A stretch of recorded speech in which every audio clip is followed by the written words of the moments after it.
Clara Whitmore pressed her last $3 against her chest and watched the undertaker nail shut the coffin of a man she'd never met.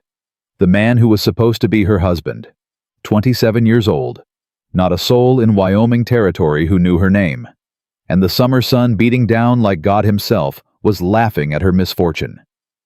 This is a story about a woman who lost everything and a widowed cowboy who'd forgotten how to feel. If you want to see how two broken people built something beautiful from the ashes, subscribe to my channel and watch until the very end. Comment your city below. I want to know how far this story travels. Now let me tell you how it all began. The telegram had promised a husband waiting at Willow Creek Station. What Clara Whitmore found instead was a pine box and a preacher with a face like curdled milk. "You the Whitmore woman?" The undertaker didn't bother removing his hat. "Came all the way from New York, did you?" Clara's fingers tightened around the handle of her carpet bag. "I'm Clara Whitmore. I'm looking for Mr. Henry Dawson. He was supposed to meet me here." The undertaker exchanged a look with the station master. Neither man seemed eager to speak. "Ma'am?" The preacher stepped forward, his Bible clutched against his chest like a shield. "I'm Reverend Webb. I'm afraid I have difficult news." Clara felt something cold settle in her stomach. "What kind of difficult news?" "Mr. Dawson passed 3 days ago, thrown from his horse." The preacher's voice held no warmth. "The funeral was yesterday." The words hit Clara like a physical blow. She reached for the wooden post beside her, steadying herself against the sudden spinning of the world. "That can't be right." Her voice came out thin, foreign to her own ears. "I have his letters. He wrote to me just last month. He said, 'Letters don't change facts, miss.'" The undertaker spat tobacco juice into the dust. "Man's dead. Nothing to be done about it." Clara stood frozen on the platform while the summer heat pressed down on her shoulders. 3 months of travel. Every penny she'd saved. All her hopes pinned on a future with a man whose face she'd never even seen. Gone. What am I supposed to do now? The question escaped before she could stop it. The preacher's expression hardened. "I reckon that ain't our concern, miss. Henry Dawson was a good Christian man, but he left no provisions for a woman he never actually married." "But an arrangement ain't a marriage." Reverend Webb cut her off. "You've got no legal claim here, no kin, no standing in this community." The undertaker shouldered past her, heading toward his wagon. "Stage back to Cheyenne leaves in 3 days. I'd suggest you be on it." Clara watched them go, her mind racing through possibilities that collapsed one by one. She had no money for a stage ticket, no money for lodging, no money for food.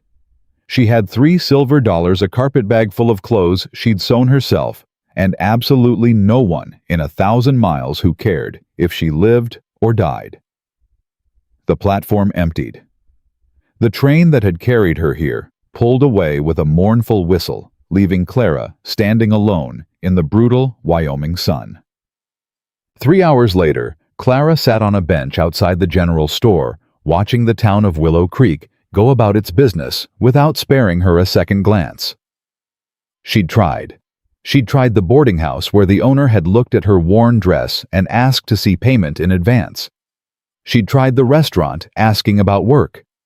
The owner's wife had laughed in her face. She'd tried the church, hoping for charity. Reverend Webb had offered her a tract about the dangers of desperate women and suggested she pray for guidance. The guidance hadn't come. Clara pressed her hand against her stomach, trying to quiet the hunger that had been growing since yesterday's meager breakfast on the train. "You the mail-order bride?" Clara looked up to find a woman standing before her. Middle-aged, thick around the middle with eyes that held more curiosity than cruelty. "I was supposed to be." "Heard about Henry Dawson." The woman settled onto the bench beside Clara without asking permission. "Shame about him dying like that. Though between you and me, that horse had been ornery for years. Surprised it didn't happen sooner." Clara didn't know what to say to that. "I'm Ruth Callahan." The woman extended her hand. Got a place about 5 miles north of town. Husband died 6 years back. Kids are all grown and scattered. Clara Whitmore. So what's your plan? Clara Whitmore.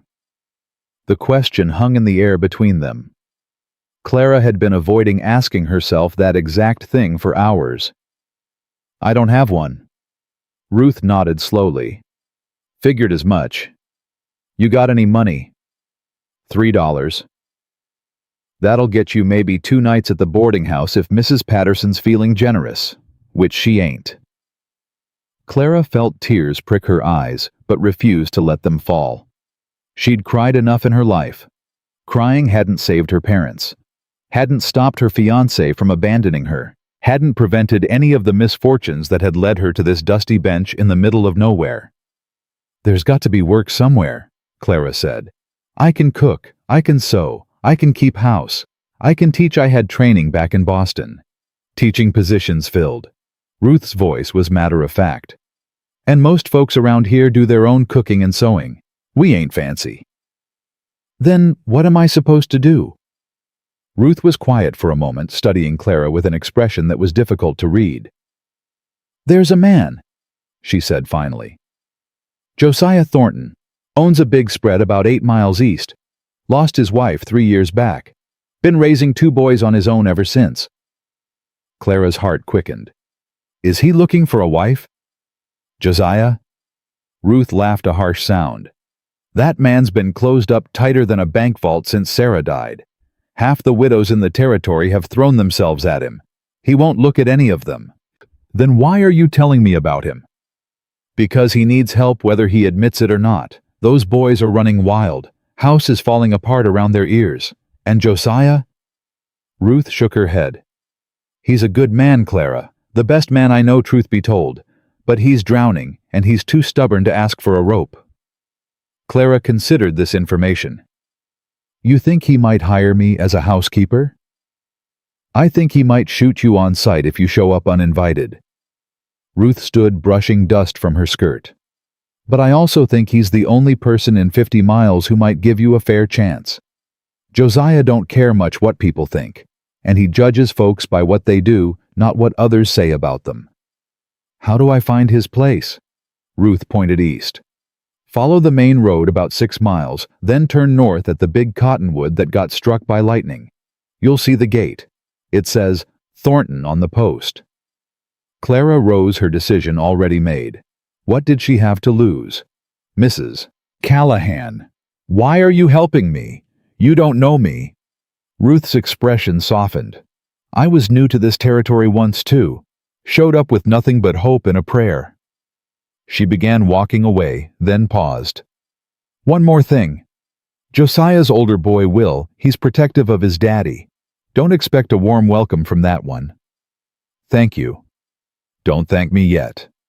Ruth disappeared into the general store, leaving Clara alone with a 6-mile walk ahead of her and the summer sun already beginning its descent toward the mountains. Clara reached the Thornton ranch as the sky was turning gold and pink with sunset. Her feet ached. Her dress was soaked with sweat. The carpetbag felt like it weighed 100 pounds. But she was here. The gate stood open, and beyond it, a long drive led to a 2-story house that had clearly seen better days. Paint peeled from the shutters. A section of fence leaned at a precarious angle. Weeds had overtaken what might once have been a garden. Clara hesitated. Ruth's warning echoed in her mind: he might shoot you on sight. But the alternative was walking back to town and sleeping in an alley. At least here she might find water and a moment's rest. She squared her shoulders and started up the drive. The front door opened before she reached the porch. A man filled the doorway. Tall, broad-shouldered, with dark hair and eyes the color of a winter storm. He wore work clothes, dusty trousers, and a shirt with rolled-up sleeves, and his expression held all the warmth of a granite cliff.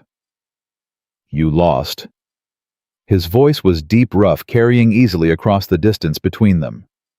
Clara stopped walking. I'm looking for Mr. Josiah Thornton. You found him. She'd prepared a speech during her long walk. something dignified and professional. But standing here in her sweat-stained dress with dust coating her boots, the words fled. "My name is Clara Whitmore. I was supposed to marry Henry Dawson, but he died before I arrived. I have no money to get home, no one to help me, and I'm looking for honest work. I can cook, clean, mend clothes, teach children their letters, and I'm not afraid of hard labor." Josiah Thornton's expression didn't change. "You just walked up to a stranger's house and asked for a job.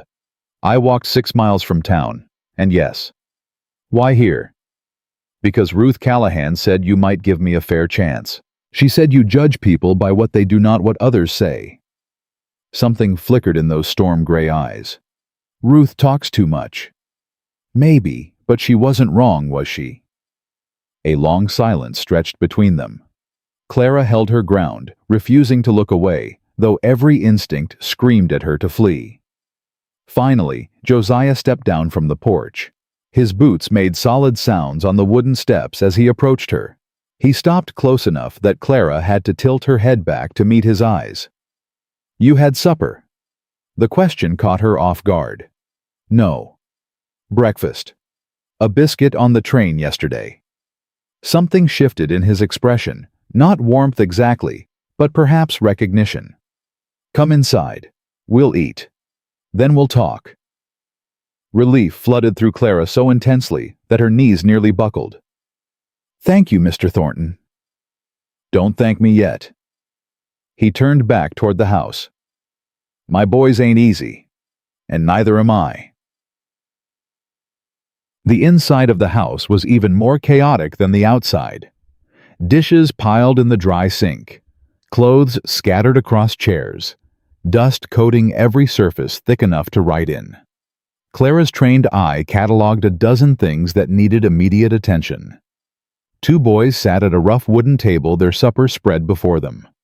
The older one, maybe 8 years old, had his father's dark hair and wary eyes. The younger, perhaps 5, had lighter coloring and a face still soft with childhood.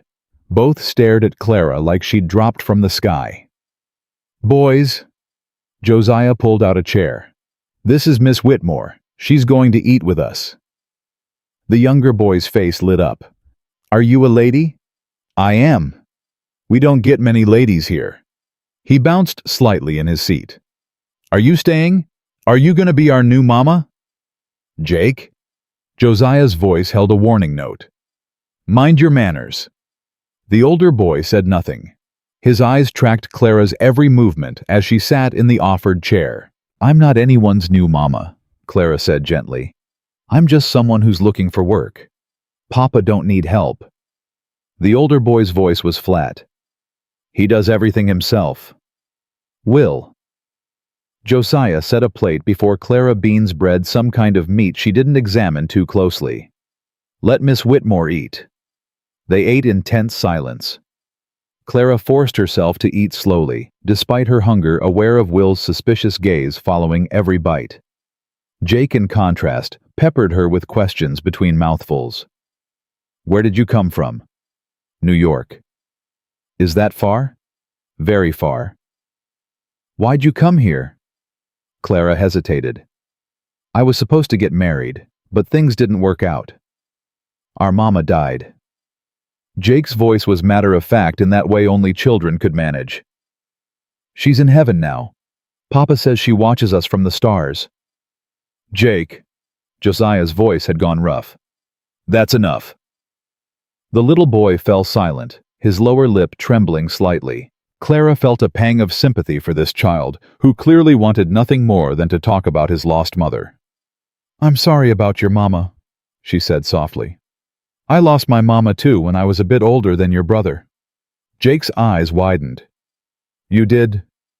"I did. And my papa. It was very hard." "Did you cry?" "Yes. A lot."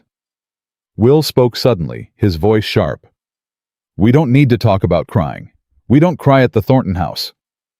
Clara met his eyes steadily. "There's nothing wrong with crying, Will. It's what we do with the sadness that matters." The boy's jaw tightened, but he looked away first. Clara considered it a small victory.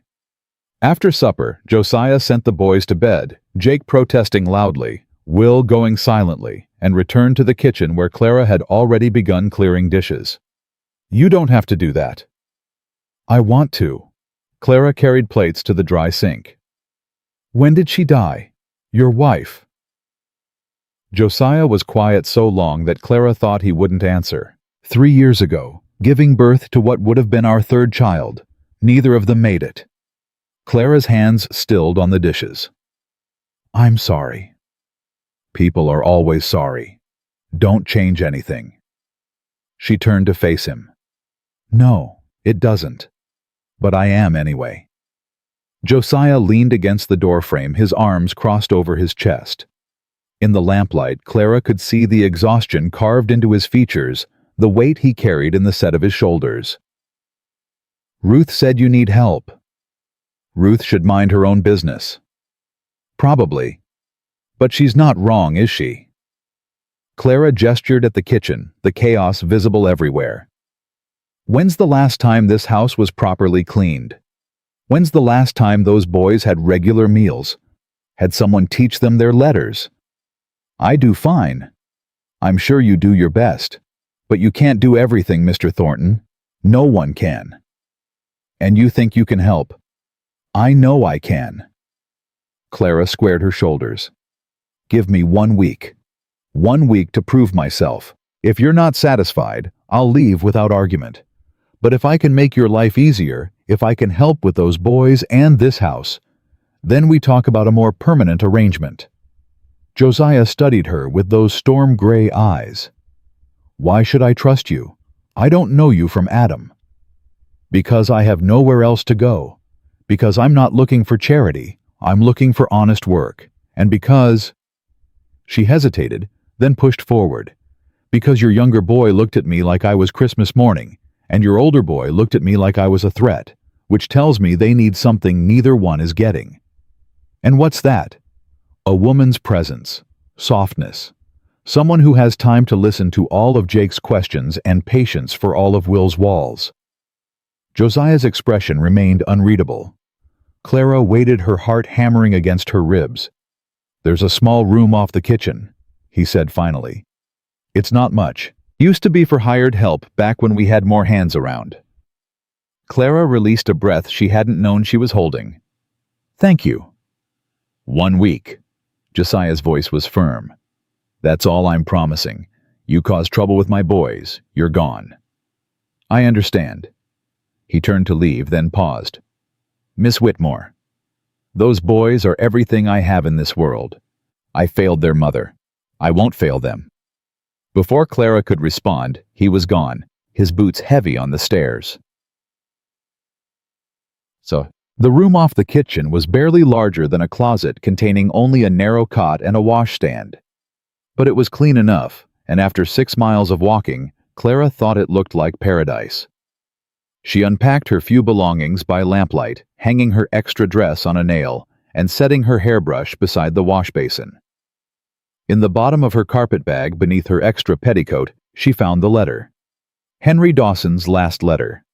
She read it again, though she'd memorized every word. Dear Miss Whitmore, I am counting the days until your arrival. The house is ready.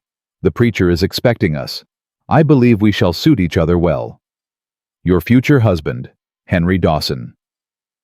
Clara folded the letter carefully and placed it in the washstand drawer. Tomorrow she would burn it.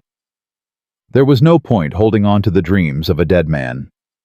She lay down on the narrow cot, listening to the sounds of the house settling around her. Upstairs she could hear muffled voices, Josiah putting the boys to bed perhaps, or telling them a story. 3 years that man had been doing this alone. 3 years of grief and exhaustion and pretending he could do everything himself. Clara had seen that kind of pride before. She'd worn it herself after her parents died. The determination to survive without help, to prove she didn't need anyone. It was a lonely way to live. But maybe, just maybe, she could show Josiah Thornton that needing help wasn't the same as being weak. Maybe she could show him that 2 broken people could build something stronger together. If he let her stay.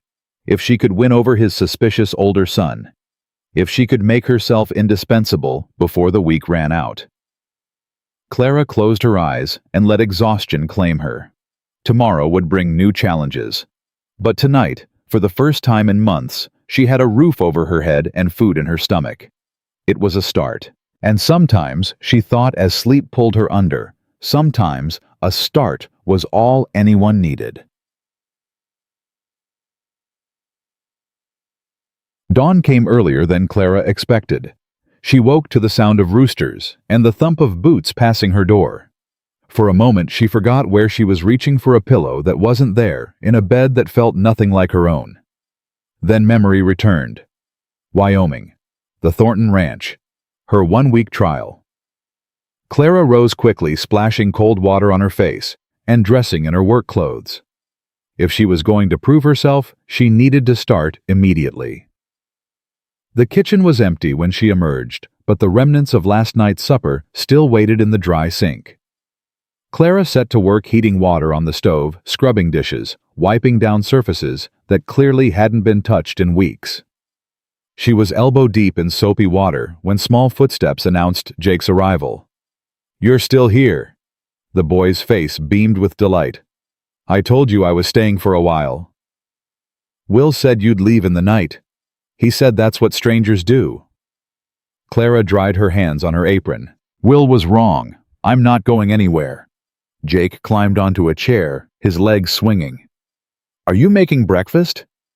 "I was planning to. What do you usually eat?" "Whatever Papa makes, usually biscuits. Sometimes they're burned." Clara hid her smile. "How about I make pancakes?" "Do you like pancakes?" Jake's eyes went round as coins. "Mama used to make pancakes." "Did she? Then you'll have to tell me if mine measure up." She found flour and eggs and milk mixing batter, while Jake chattered about everything and nothing, his favorite horse, the frog he'd caught last week, the time he fell in the creek and Papa had to pull him out. Will appeared in the doorway just as Clara was flipping the first pancakes. He didn't speak, just stood there watching with those suspicious eyes. "Good morning, Will. Breakfast is almost ready." "We don't need your cooking." "Maybe not, but pancakes taste better than pride. Sit down." Something flickered across his face, surprise maybe at being spoken to so directly. But he sat, taking the chair farthest from Clara. She served them both, then set about cleaning while they ate.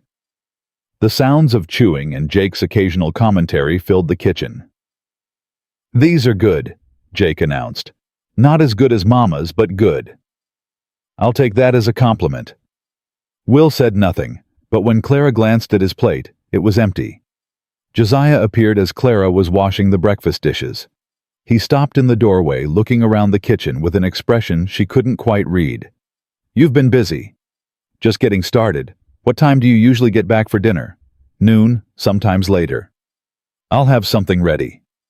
He nodded once, then looked at his sons. "Boys, I'll be in the north pasture. Mind Miss Whitmore while I'm gone?" "Yes, Papa." Jake bounced in his seat. "She made pancakes." "I can see that." Josiah's eyes met Clara's briefly. "Thank you." Then he was gone, the door closing behind him with a solid thunk. Clara turned to find Will watching her with narrowed eyes. "You're not our mama," he said quietly. "Don't think you can be." Clara knelt so she was at his level. "I know I'm not your mama, Will. I'm not trying to be. But I'm here to help, and I'm going to do my job whether you like me or not. You can make this easy, or you can make it hard. That choice is yours." Will stared at her for a long moment. Then he stood abruptly and walked out. Jake watched his brother go, then turned back to Clara with a small sigh. "He's always like that, ever since Mama went to heaven." "He misses her." "We all miss her." Jake's voice was matter-of-fact. "But Will?" "Will remembers her the most. He used to sleep in her room after she died. Papa had to carry him back to his own bed every night." Clara felt her heart clench. 8 years old, and carrying a grief too big for his small shoulders. "Will's angry because he's scared?" she said softly. "He's scared that if he starts to care about someone new, they'll leave too." Jake tilted his head.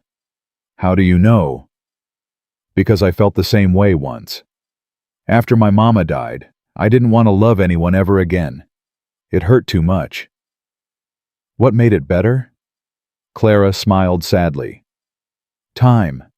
And learning that love doesn't run out even when we lose someone. We just have to make room for new love alongside the old. Jake considered this with the gravity of a 5-year-old philosopher. I think I have lots of room.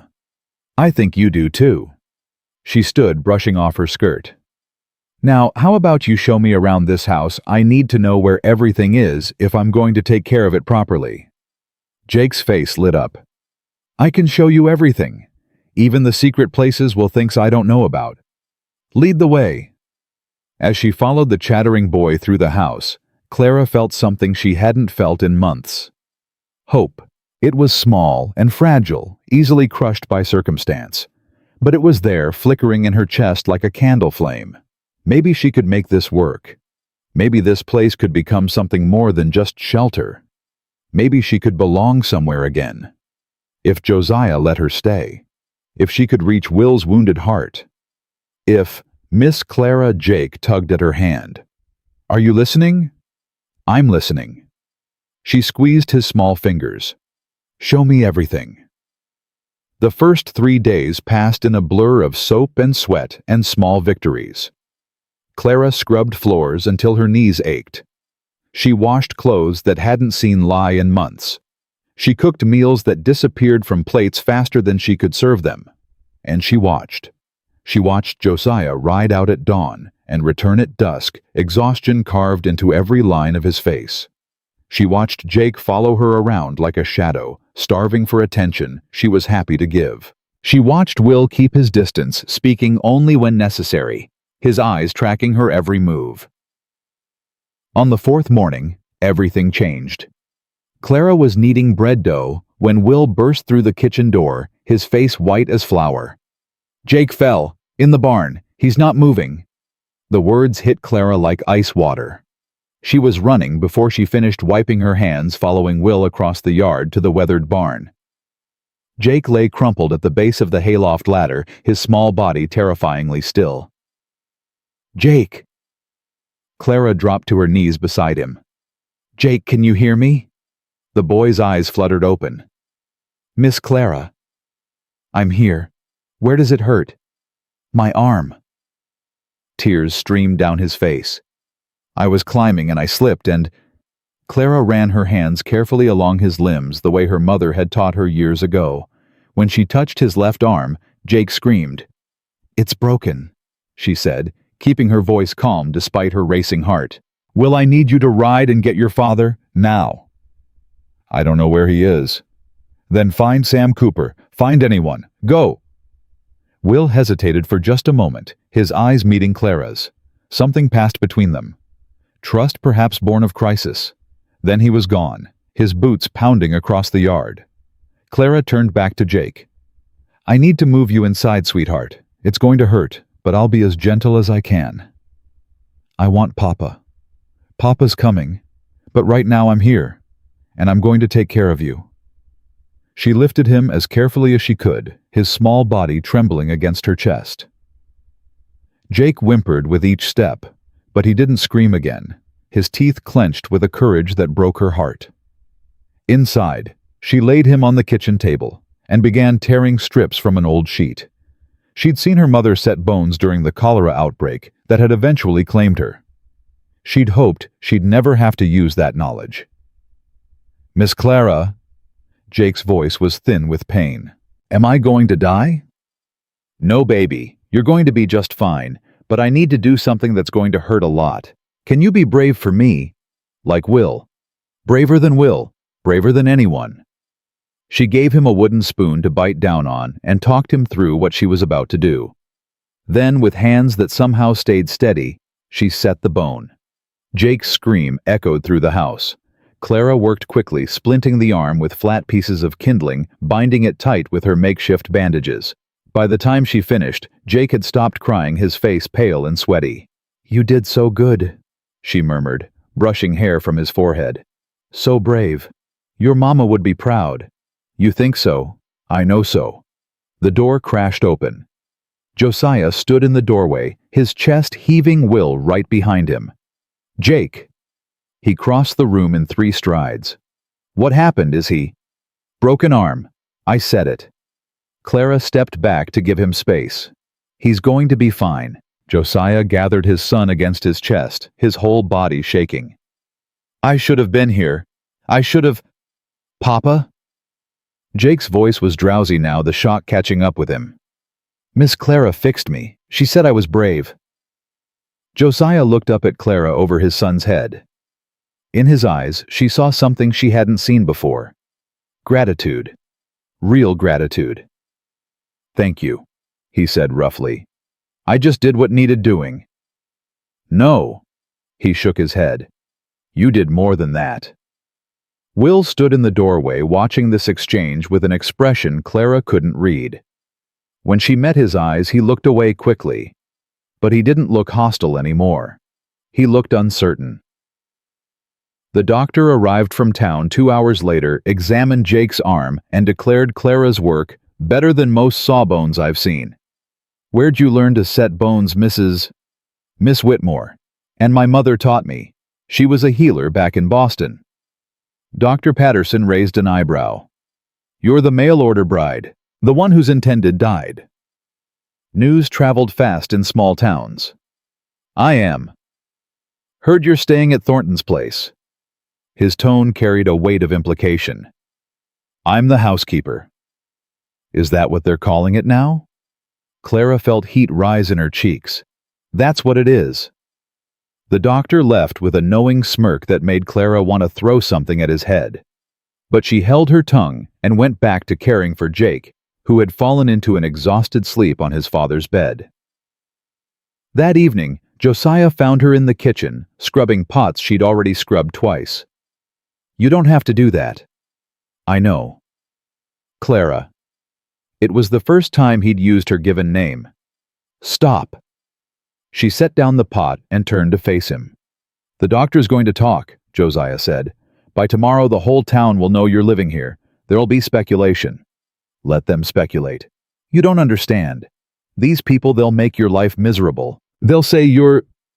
He stopped, his jaw tightening. They'll say I'm your mistress.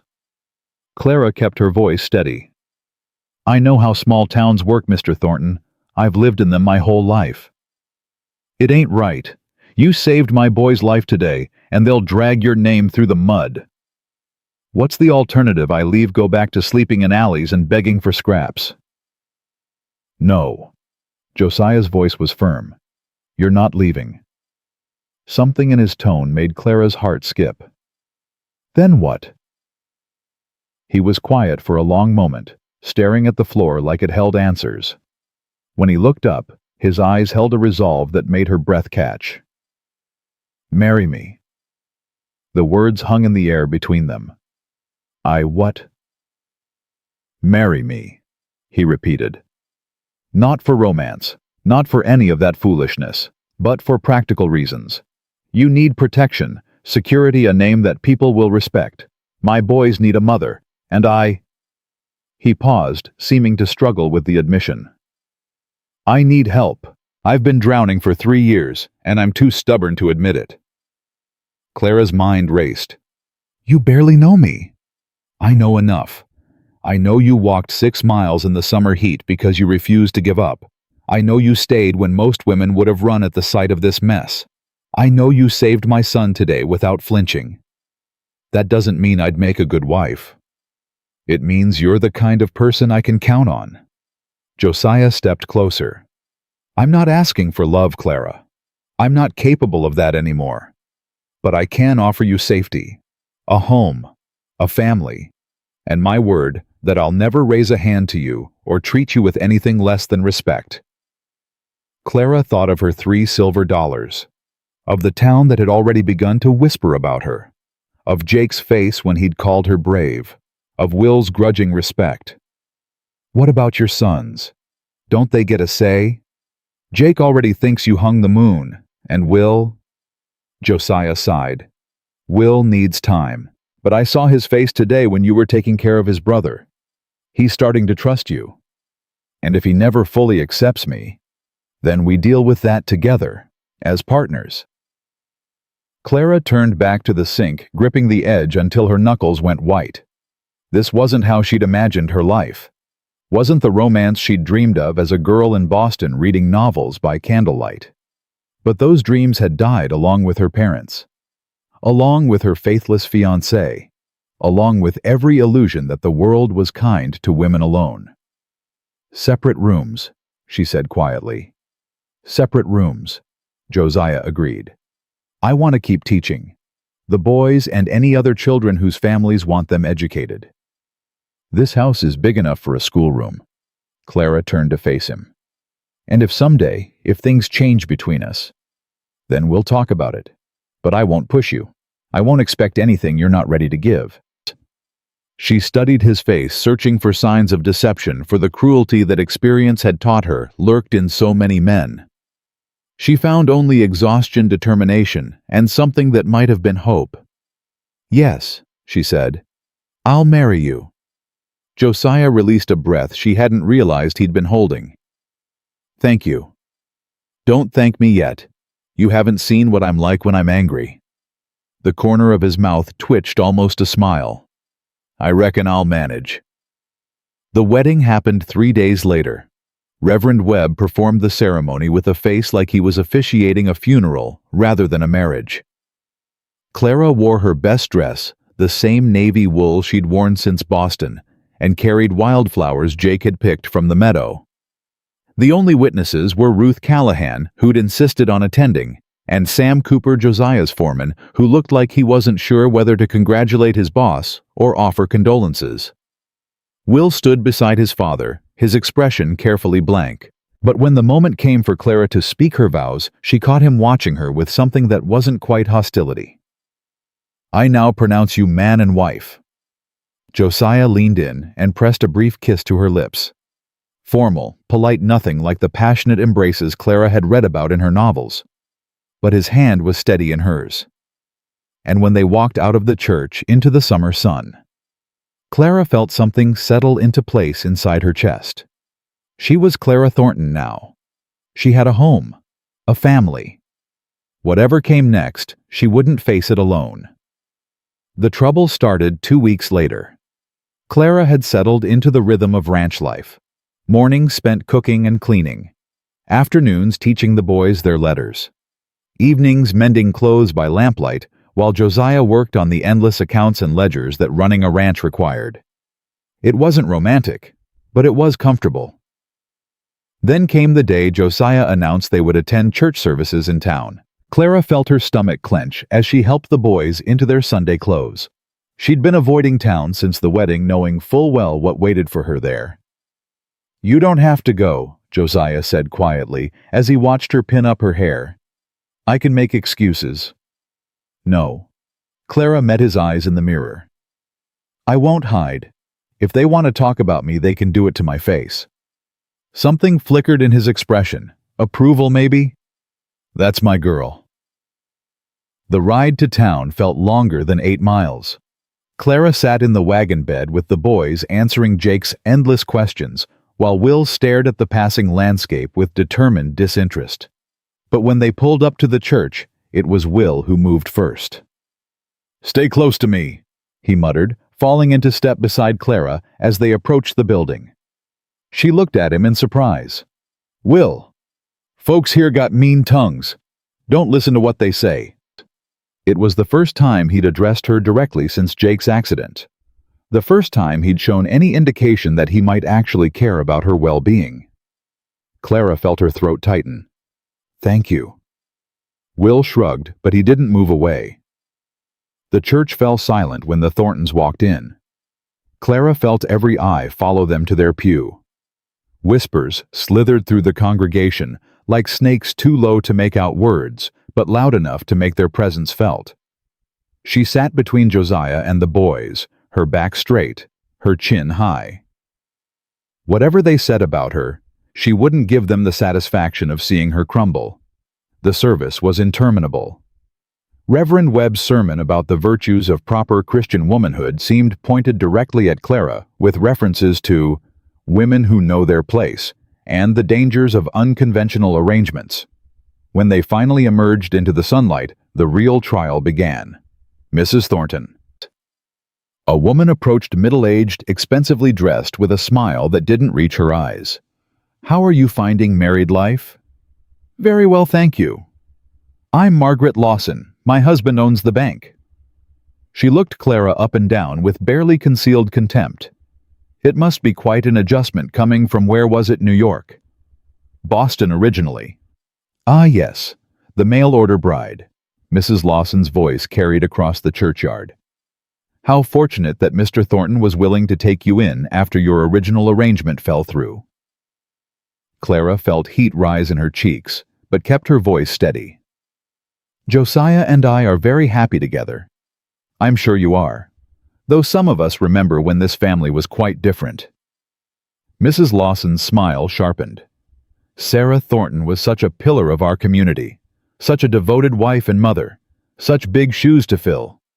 "I'm not trying to fill anyone's shoes, Mrs. Lawson. I'm making my own path." "How modern of you." The contempt was no longer even slightly concealed. "Though I do wonder what Sarah would think seeing a stranger step into her home raising her children." Something snapped inside Clara. "I don't know what Sarah would think," she said, her voice carrying clearly across the now silent churchyard. "I never had the privilege of meeting her, but I know what I think. I think her children are wonderful boys who deserve love and stability. I think her husband is a good man who's been carrying too much alone for too long. And I think that whatever judgment she might have, it would be more merciful than yours." Mrs. Lawson's face went red. "Well, I never—" "Then perhaps you should start." Clara turned away, only to find Josiah watching from a few feet away. His expression was unreadable. For a terrible moment, Clara thought she'd overstepped, embarrassed him in front of his community. Then he stepped forward and took her hand. "Ready to go home?" he asked, his voice pitched to Carrie. Clara nodded, not trusting herself to speak. As they walked toward the wagon, she heard Mrs. Lawson sputtering to her companions about the nerve and no breeding whatsoever. But she also heard something else softer from a woman she didn't recognize. Good for her. Someone needed to put Maggie Lawson in her place. The ride home was quiet. Jake fell asleep against Clara's shoulder, exhausted from the excitement. Will sat beside his father on the driver's bench, occasionally glancing back at Clara with an expression she couldn't decipher. When they reached the ranch, Josiah helped Clara down from the wagon with unusual care. "You shouldn't have done that," he said quietly. Clara's heart sank. "I'm sorry. I know I shouldn't have. I should have been the one to say it." Josiah's eyes met hers. 3 years I've watched that woman speak ill of anyone who doesn't meet her standards. 3 years I've kept quiet because it wasn't worth the trouble. But watching her go after you—" His jaw tightened. "I should have stepped in sooner. You took my hand afterward. That was enough."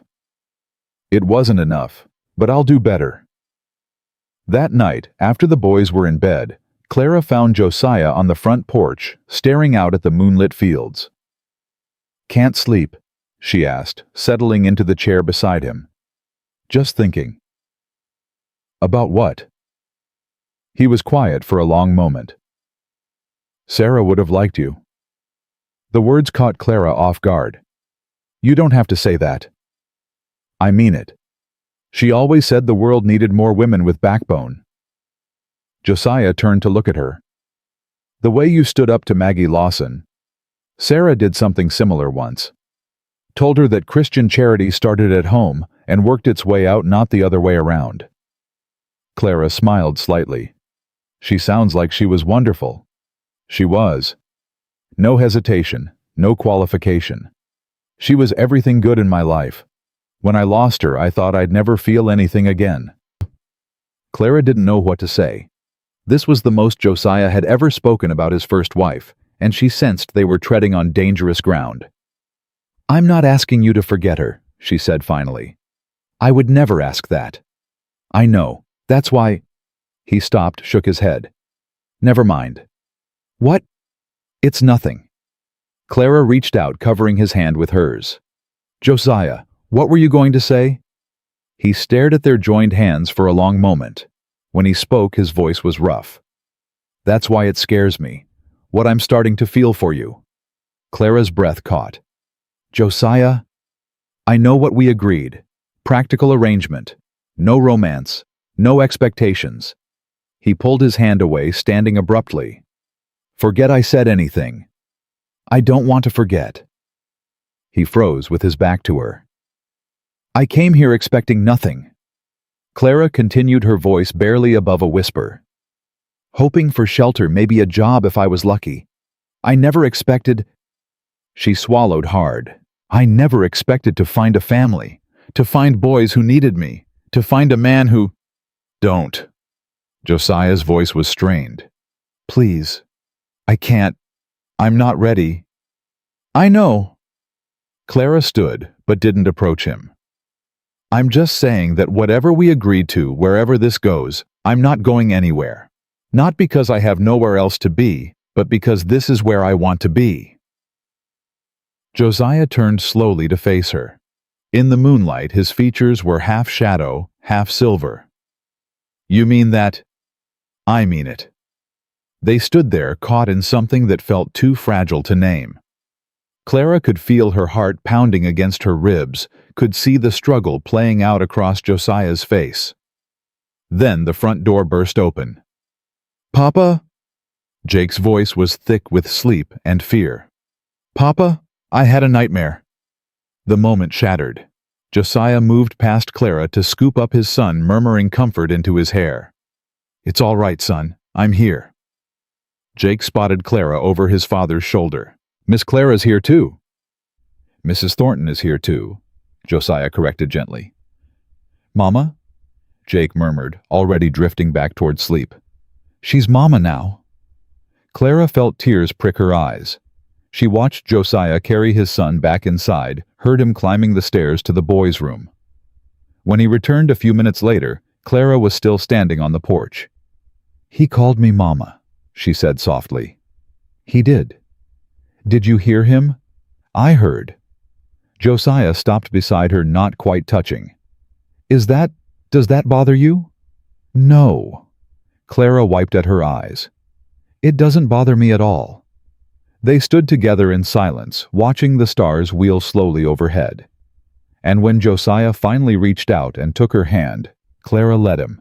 It wasn't a declaration, wasn't a promise of anything beyond this moment. But it was a beginning. 2 days later, Will asked Clara to teach him something his mother used to know. "Papa says Mama could read music, that she played hymns on the Sundays they couldn't get to church." Will's voice was carefully neutral, but Clara could see the vulnerability beneath. "There's a book in her trunk, with songs in it." Clara's heart clenched. "Would you like to learn?" Will nodded once sharply. They spent an hour that afternoon going through the worn songbook, Clara humming melodies, while Will followed along with fierce concentration. He had his mother's talent for music. She discovered a natural ear that made her own limited abilities seem clumsy by comparison. "You're very good at this," she told him. "Mama taught me some. Before." Will's jaw tightened. "I forgot most of it after she died." "You didn't forget. It was just sleeping. Now it's waking up again." Will looked at her with those serious gray eyes, so like his father's. "Do you think Mama can hear me when I sing?" Clara chose her words carefully. "I think love doesn't disappear when someone dies. I think it stays in the songs we remember and the lessons we learned. So when you sing something your mama taught you, part of her is there, in you." Will was quiet for a long moment. Then, "Miss Clara." "Yes." "I'm glad you didn't leave." Before Clara could respond, he was gone, disappearing upstairs with the songbook clutched against his chest. Clara sat alone at the kitchen table, tears streaming down her face. She'd spent years building walls around her heart. Years convincing herself she didn't need anyone, couldn't trust anyone, was better off alone. But these boys, this stubborn, wounded family, they were tearing those walls down piece by piece, and she was letting them. That night, she dreamed of her mother, of sitting at her knee while she stitched and sang, of being told that the world would be unkind, but that kindness was a choice she could always make. She woke with the song still echoing in her ears, and the certain knowledge that she was exactly where she was meant to be. The telegram arrived 3 days later. Sam Cooper rode in from town with it, his face grave. Clara watched from the kitchen window as he handed the yellow paper to Josiah, watched her husband's expression go from confusion to something darker. "Clara!" Josiah's voice was tight when he entered the kitchen. "We need to talk." She dried her hands on her apron and followed him to his study, a room she rarely entered. "What is it? What's wrong?" He handed her the telegram without speaking.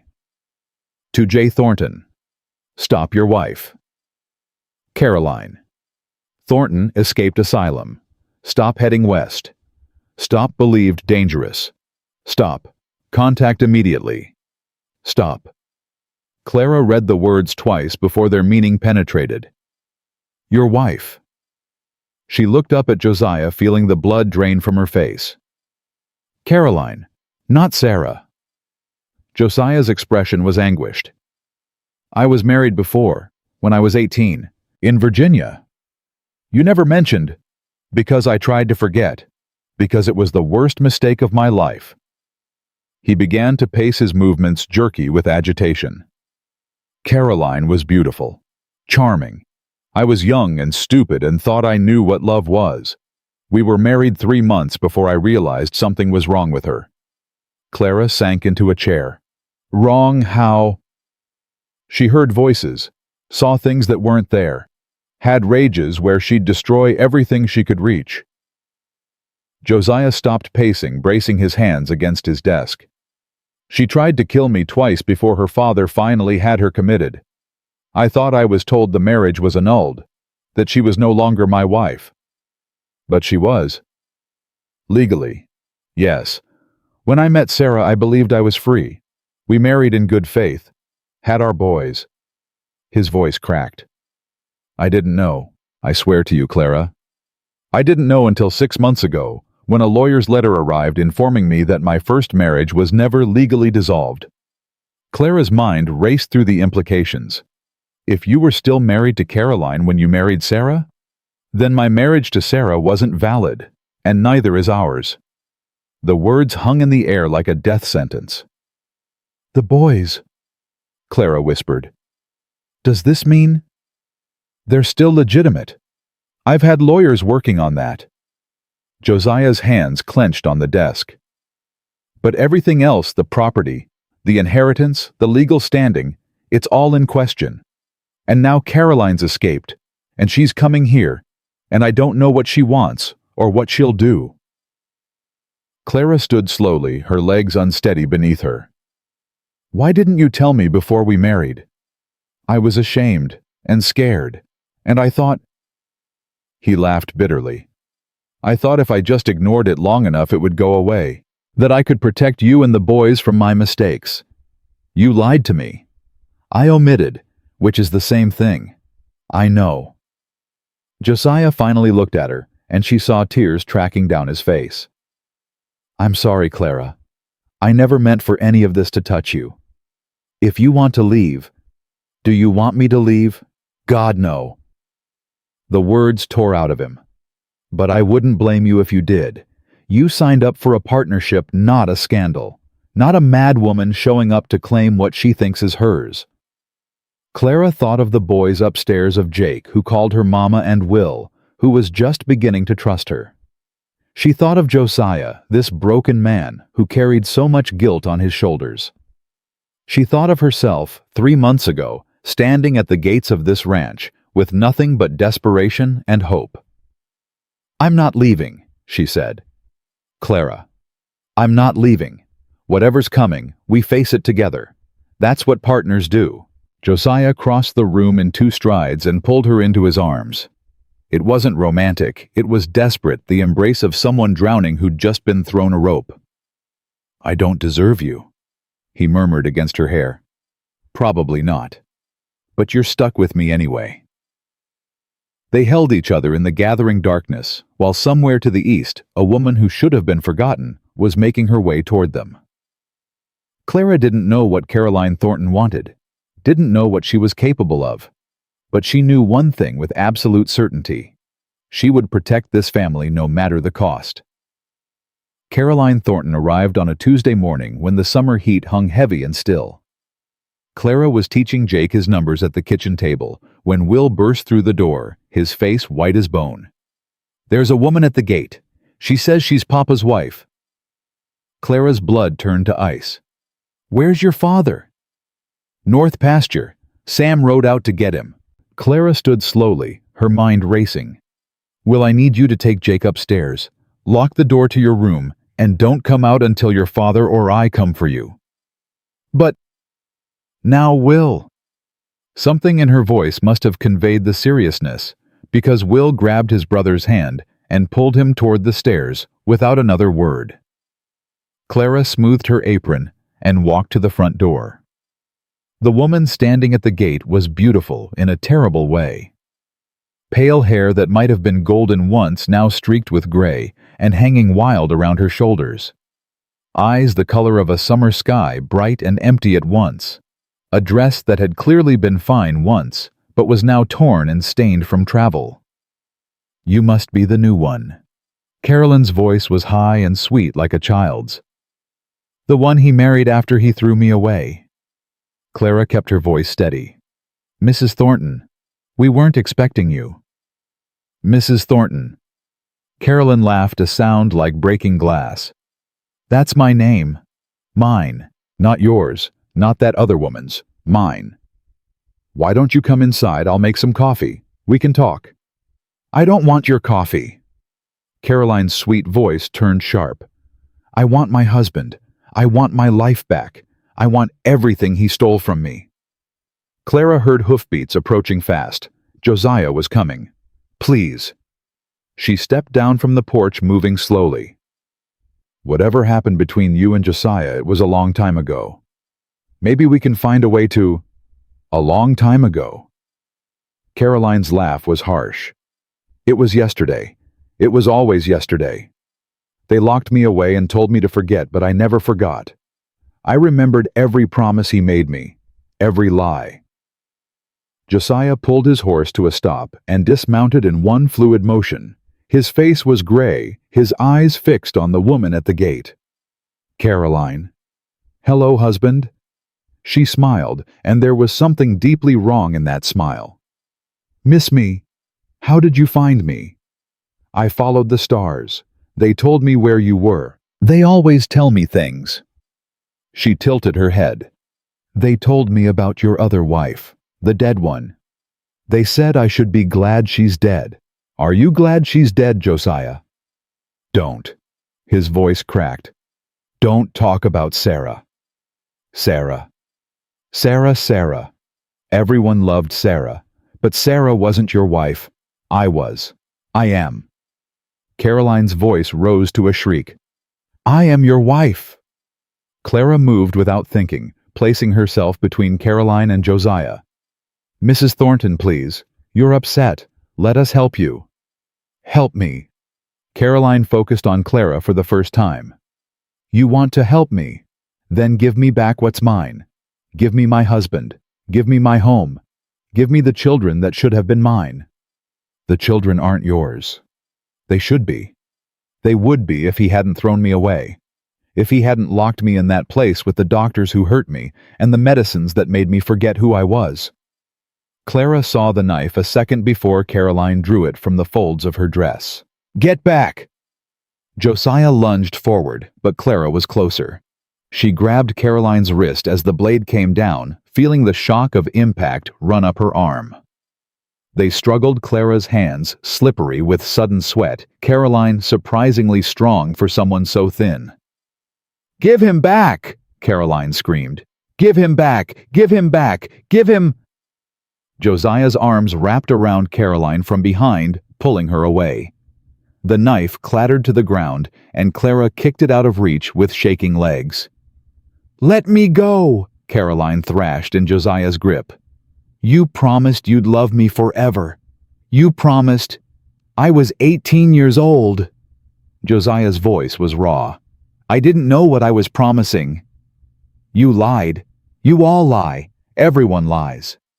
Caroline's struggles weakened her voice, dropping to a whisper. The stars said you'd come back to me. The stars never lie. Clara pressed her hand against her side and felt wetness. She looked down to see red spreading across her dress. Clara, Josiah saw it at the same moment. You're hurt. It's nothing, a scratch. It ain't nothing. He turned to Sam Cooper, who had ridden up during the struggle. Sam, take Caroline. Hold her. Don't let her go. Sam approached cautiously, taking Caroline's arm with gentle firmness. She didn't fight him, just stared at Clara with those empty blue eyes. You're bleeding, she said wonderingly. I made you bleed. I didn't mean to make you bleed. Josiah guided Clara toward the house, his arm around her waist. Let me see. The boys. Will has them upstairs. They're safe. Now, let me see. Inside, Josiah lifted Clara's dress enough to examine the wound. His hands shook as he cleaned and bandaged it. It's shallow. Thank God. I told you. A scratch. A scratch that could have been much worse. His voice was rough. She could have killed you. But she didn't. Clara. He grabbed her hands, held them tight. When I saw that knife, when I thought... He couldn't finish. I'm fine. I'm right here. I should have warned you. Should have told you what she was capable of. You didn't know she'd escape. You didn't know she'd find us. I should have known. His face twisted with guilt. Everything I touch, I destroy. Sarah. You. My boys. Stop. Clara's voice was sharp. You didn't destroy Sarah. You didn't destroy me. And those boys upstairs are the best thing in your life. You're not cursed, Josiah. You're just a man who's had more than his share of hard luck. You almost died because of me. I almost died because a sick woman with a knife attacked me. That's not your fault. She's my wife. No. Clara's voice was firm. She was your mistake. I'm your wife. And I'm not going anywhere. The sound of horses drew their attention to the window. A group of riders was approaching, led by the sheriff. Word travels fast, Clara murmured. Josiah's jaw tightened. This is about to get complicated. Sheriff Tom Barrett was a heavy-set man with tired eyes and a mustache that had seen better days. He removed his hat as he entered the house, his gaze moving from Clara's bandaged side to Josiah's drawn face. Got word you've got a situation out here. My first wife escaped from the asylum in Virginia. She showed up this morning. Attacked Clara with a knife. The sheriff's eyebrows rose. First wife. That's a new one. It's a long story. I reckon it is. Barrett scratched his chin. Where is she now? My foreman's got her in the barn. She's calm for now, but I don't trust it to last. I'll need to take her in. Contact the authorities back east. I know. Barrett studied Josiah for a long moment. This gonna cause problems with your current situation, your marriage to Mrs. Thornton here. Clara stepped forward. That's a private matter, Sheriff. Ma'am, with respect, when a woman gets stabbed in my jurisdiction, things stop being private real quick. She wasn't trying to kill me. She's sick. She needs help, not a jail cell. Barrett's expression softened slightly. That's a charitable view, considering. It's the truth. She thought she was defending what was hers. I can't hate her for that. Josiah looked at Clara with something like wonder. You don't hate her. I pity her. There's a difference. The sheriff took Caroline away an hour later, her wrists bound gently with rope, her eyes distant and unfocused. She didn't fight, didn't speak, just walked to the waiting wagon like a sleepwalker. But as they lifted her onto the seat, she turned back to look at Clara. Take care of him, she said, her voice suddenly lucid. He's not as strong as he pretends. Then the wagon pulled away, and she was gone. Will and Jake emerged from their room as soon as Clara called them down. Jake threw himself into her arms, crying with the abandon only children allow themselves. I was so scared. Will said there was a bad lady, and Papa was yelling and, "Shh, it's over now. Everything's okay." Will hung back his eyes, fixed on the bandage visible beneath Clara's dress. "She hurt you." "Just a little. I'm fine." "No, you're not. I can see the blood." Clara knelt, so she was at his level. "Will, look at me. I'm okay, I promise." "She could have killed you." His voice was barely a whisper. "Like Mama. She could have died and left us." Clara's heart broke at the raw fear in his eyes. "Come here." She pulled him into her arms, and for the first time since she'd known him, Will didn't resist. He clung to her, his thin body shaking. "I'm not leaving," Clara murmured. "I will never leave you. Not by choice. Do you understand? You can't promise that. Mama didn't mean to leave either. You're right. I can't promise I'll never die. But I can promise that as long as I'm breathing, I will fight to stay with you. Both of you. That's the best promise anyone can make." Will pulled back, scrubbing at his eyes with his sleeve. "Okay. Okay. Okay. I believe you." Jake tugged at Clara's hand. "Mama? Are you really okay?" Clara smiled through her own tears. "I'm really okay, baby." "Will called you Mama." She looked at Will, afraid she'd imagined it, but he met her eyes steadily. "Well," he said gruffly, "that's what you are, isn't it?" The news spread through Willow Creek like wildfire. By the next morning, half the town knew about the attack, and the other half had invented details that made the truth look tame.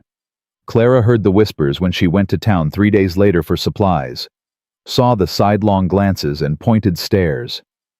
"That's her, the one who married another woman's husband. I heard she fought off the madwoman with her bare hands. My cousin said she's some kind of witch. That's why the crazy woman attacked her." Clara kept her head high and her purchases brief. She was loading her wagon when Margaret Lawson appeared, flanked by 2 other women Clara recognized from church. "Mrs. Thornton," Margaret's voice dripped with false sympathy. "We heard about your ordeal. How frightening it must have been." "It wasn't pleasant." "I imagine not, though I suppose you're used to unconventional situations, given how your marriage came about." Clara's hands stilled on the feed sack she was lifting.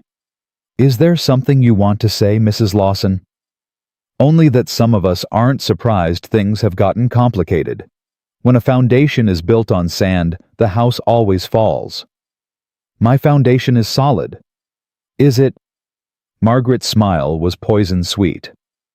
"A man who hides a previous wife, a marriage that may not be legal, children being raised by a woman with no real claim to them. That doesn't sound solid to me. That sounds like scandal waiting to happen." "The only scandal I see is women who have nothing better to do than tear down others." Margaret's face reddened. "You forget your place." "No, ma'am, I know exactly my place. It's standing beside my husband, and raising our sons, and building a life that doesn't require your approval." Clara climbed onto the wagon seat. "Good day, Mrs. Lawson." She drove away without looking back. But Margaret Lawson wasn't finished. 2 weeks later, Reverend Webb arrived at the ranch with papers in his hand and judgment in his eyes. "Mr. Thornton, Mrs. Thornton." He didn't remove his hat. "I'm afraid I'm here on official business." Josiah stepped onto the porch. "What kind of business?" "There's been a petition. Several members of the congregation are concerned about the situation here." "What situation?" "The validity of your marriage. The propriety of Mrs. Thornton raising your children when her legal status is unclear." The Reverend's voice was stiff with discomfort. "There's talk of involving the territorial authorities." Clara felt her stomach drop. On what grounds? Moral impropriety, the corruption of minor children, fraudulent representation of marital status. That's absurd. Josiah's voice was dangerously quiet. "Perhaps, but the petition has signatures, 27 of them." Webb handed over the papers. "I'm sorry. I tried to dissuade them, but Mrs. Lawson was persuasive. Clara took the papers with hands that trembled only slightly. The names read like a roster of everyone who had ever looked at her sideways, ever whispered behind her back. "What happens now?" she asked. "A hearing. Before the territorial magistrate. You'll have the opportunity to present your case. And if we lose..." Webb's eyes dropped. "The children could be removed from your custody. Mrs. Thornton could be charged with fraud. And Mr. Thornton..." He trailed off. "Could lose everything," Josiah finished. "I'm sorry," Webb repeated. "I truly am." After the Reverend left, Clara and Josiah sat in the kitchen, the petition spread between them like a declaration of war. "We should leave." Josiah's voice was hollow. "Take the boys. Start over somewhere else." "No." "Clara, you don't understand what these people can do. The territorial authorities..." "I understand exactly what they can do. And I'm not running." Clara's eyes blazed. "We've done nothing wrong. Our marriage may be complicated legally, but it's real. Our family is real. I won't let Margaret Lawson and her petty jealousy destroy what we've built." "It's not just Margaret. 27 people signed that paper. 27 people who've never bothered to know us, who've judged us based on gossip and prejudice." Clara stood pacing. "What about Ruth Callahan? What about Sam and the other ranch hands who've seen how we live? What about the families whose children I've been teaching? What about them? They know the truth. They've seen us. If this goes to a hearing, we'll have witnesses too." Josiah looked at her with something like awe. "You'd fight for us. Really fight." "I'd burn this whole territory down if that's what it took to keep our family together." And standing there with fire in her eyes and steel in her spine, Clara Whitmore Thornton looked like a woman who meant every word. The hearing was set for 1 month hence. 1 month to gather witnesses. 1 month to prepare their case. 1 month to find some way to prove that their marriage, their family, their life together was worth saving. Clara didn't waste a single day. She visited every family whose children she'd taught, reminding them of the progress their sons and daughters had made. She sat with Ruth Callahan and listened to stories of Sarah Thornton, of the woman she'd never met, but whose legacy she was fighting to honor. She wrote letters to lawyers back east, seeking any documentation that might strengthen their position. And at night, when the boys were asleep and the house was quiet, she sat with Josiah and let him tell her about Caroline. "We were children," he said one night, his voice rough with old pain. 18 years old and stupid with it. She was beautiful and wild and everything I thought I wanted. What changed? Everything. The wedding night she screamed for hours, said there were demons in the walls. The next morning she didn't remember any of it. He rubbed his face. It got worse from there. Voices, visions, times when she didn't know who I was, who she was. And her family had her committed, after she tried to burn down the house with me inside. Her father took her to an asylum in Richmond, paid me to disappear, to never speak of her again. His laugh was bitter. I was so relieved, so glad to be free. I didn't ask questions about the annulment papers he gave me, didn't check to see if they were real. You were young, you trusted him. I was a coward. I took the easy way out. Clara reached across the table and took his hand. You survived. That's not cowardice. That's strength. I don't feel strong. I feel like everything I've ever done has been wrong. Not everything. She squeezed his fingers. You raised 2 wonderful boys. You built this ranch from nothing. You gave me a home when I had none. She paused. You're not defined by your mistakes, Josiah. None of us are. He looked at her with eyes full of something she was afraid to name. Clara, I need to tell you something. What? These past months watching you with the boys working beside you, learning who you really are. He stopped struggling for words. Yes. I don't want a practical arrangement anymore. I don't want separate lives that happen to share a house. His voice dropped to a whisper. I want a real marriage. I want you. Clara's heart hammered against her ribs. Josiah. I know I have nothing to offer. My name is damaged. My past is a mess. But I love you, Clara. I think I've loved you since you stood in my kitchen with blood on your hands and told me Jake was going to be fine. I love you too. The words came out before she could stop them. But she didn't want to stop them. They were true, and they had been true for longer than she wanted to admit. Josiah's face transformed. You do? I tried not to. I told myself it was just gratitude, just partnership. But somewhere along the way, she laughed, tears pricking her eyes. Somewhere along the way, you and those boys became everything to me. He stood, pulled her to her feet, and kissed her. Not the formal kiss of their wedding day. Not the desperate embrace after Caroline's attack. This was something else entirely. This was claiming and surrender, promise and fulfillment, two people finally admitting what they'd been too afraid to say. When they finally broke apart, both breathless, Josiah pressed his forehead against hers. Whatever happens at that hearing, he said. Whatever they try to take from us, we face it together. Together, Clara agreed. And in that moment, with his arms around her and her heart finally open, she believed they could face anything. The day of the hearing dawned with a heat that seemed to press down on everything like a physical weight.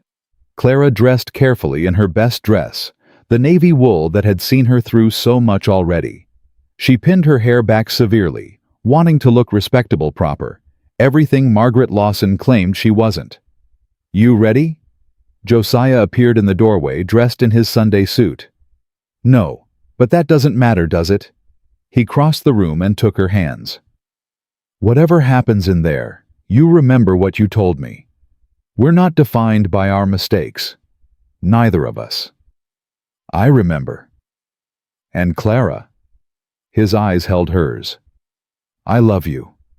I should have said it sooner. I should have said it every day since you walked through my gate. You're saying it now. That's what matters. They rode to town in the wagon, the boys between them. Will sat straight and silent, his jaw set with determination. Jake clutched Clara's hand and asked questions she didn't have answers to. What if the bad people take us away? They won't. But what if they try? Then we'll fight. That's what families do. The territorial courthouse was a simple wooden building, but today it felt as imposing as any Eastern courthouse. People had gathered outside more than Clara had expected. Some faces were hostile, others curious, a few actually sympathetic. Ruth Callahan pushed through the crowd to reach them. I've got 15 families ready to speak for you. Everyone whose children you've taught. Thank you, Ruth. Don't thank me yet. Margaret Lawson's been busy too. She's got the Reverend on her side, and that banker husband of hers has been calling in favors. We expected that. Did you expect this? Ruth lowered her voice. She brought someone from Virginia, a man who claims to have documents about Josiah's first marriage. Clara's blood ran cold. What kind of documents? I don't know. But he arrived on this morning's stage, and he went straight to the Lawsons' house. Josiah's hand found Clara's. Whatever it is, we face it together. Together, she agreed, but her heart was racing. The hearing began at 10 o'clock. Magistrate Harold Pierce was a lean man with spectacles and a reputation for fairness. Clara clung to that reputation as she took her seat beside Josiah. The boys settled with Ruth in the back of the room. We are here to address a petition filed by concerned citizens of Willow Creek, Pierce began. The petition alleges moral impropriety, fraudulent representation of marital status, and concern for the welfare of minor children. Mr. Thornton, Mrs. Thornton, you understand the charges. We do. Josiah's voice was steady. Very well, Mrs. Lawson, as the primary petitioner, you may present your case. Margaret Lawson rose with the satisfaction of a cat who'd cornered a mouse. Thank you, Magistrate Pierce. The facts are simple.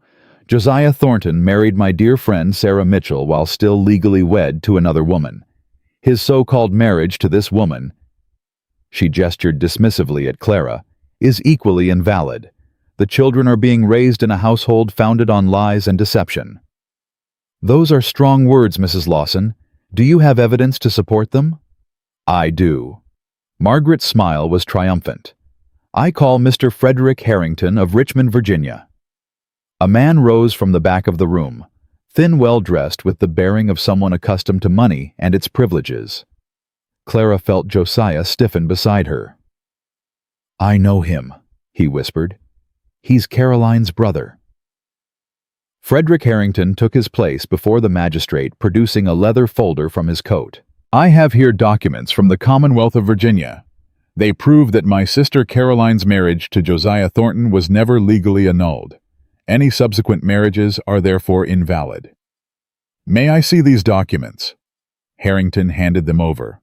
The magistrate examined them for what felt like an eternity. "These appear to be in order. Mr. Thornton, do you dispute their authenticity?" Josiah stood. "No, sir. I don't dispute that I was married to Caroline Harrington. I was told the marriage had been annulled. I believed that to be true." "Believed or hoped?" Margaret's voice cut through the room. "Both," Josiah admitted.